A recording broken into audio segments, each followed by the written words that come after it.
Greetings and welcome to this video short. I am Captain Kevin Smith, and I'm a retired naval officer, fighter pilot, Top Gun pioneer, and a first generation sonic warrior.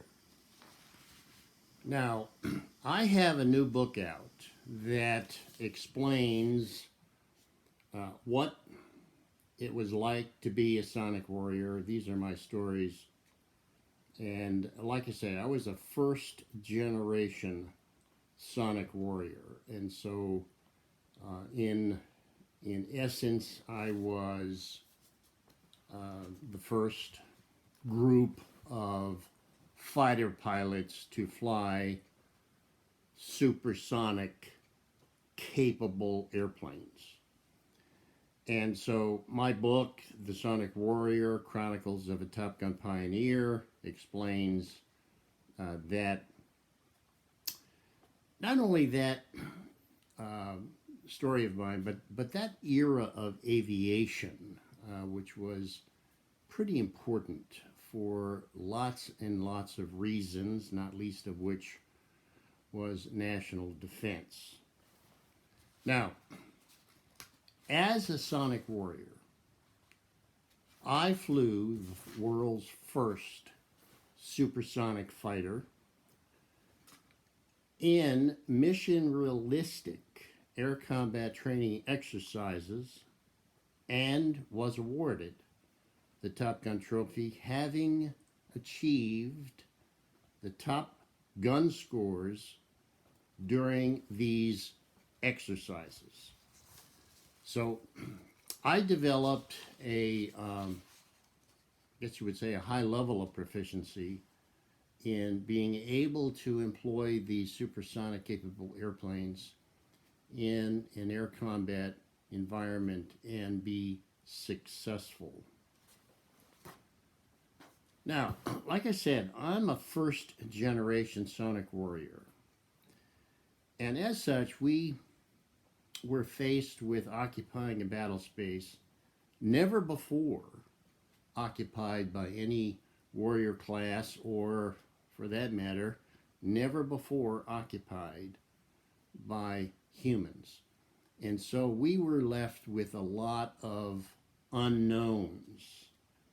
And one of the things that was quickly apparent to us was that conventional thinking was not going to work. It just simply wasn't set up for this kind of environment. You could say, in a sense, that conventional thinking and reasoning was developed when people were grounded to the earth and were more or less stationary, standing in one position for long periods of time. When we were at the tip of a velocity vector traveling at enormous speeds, normal thinking didn't work, and we had to develop new ways to think. So, new forms of thinking had to be developed if we were going to be successful. Ultimately, we were successful because, among other things, we were able to develop this new form of thinking.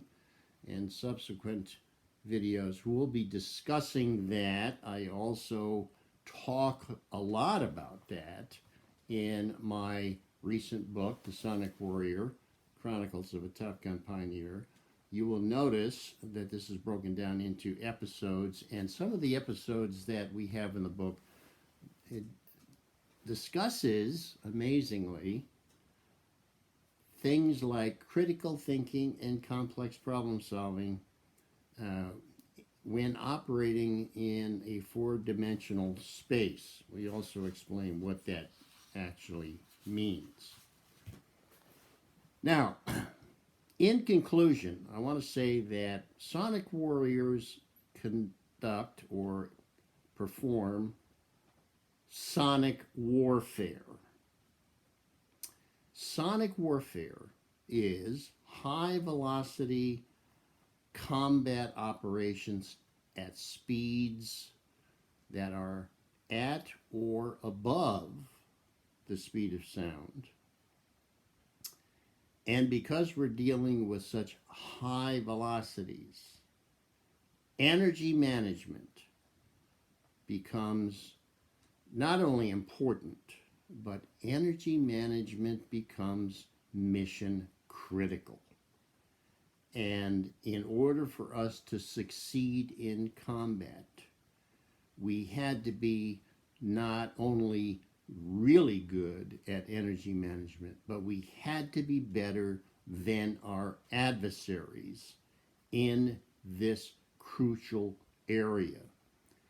And this brings forth a very important concept that was, and maybe still is, often overlooked when we are discussing or contemplating air combat or aerial combat. Sometimes it's called air combat maneuvering.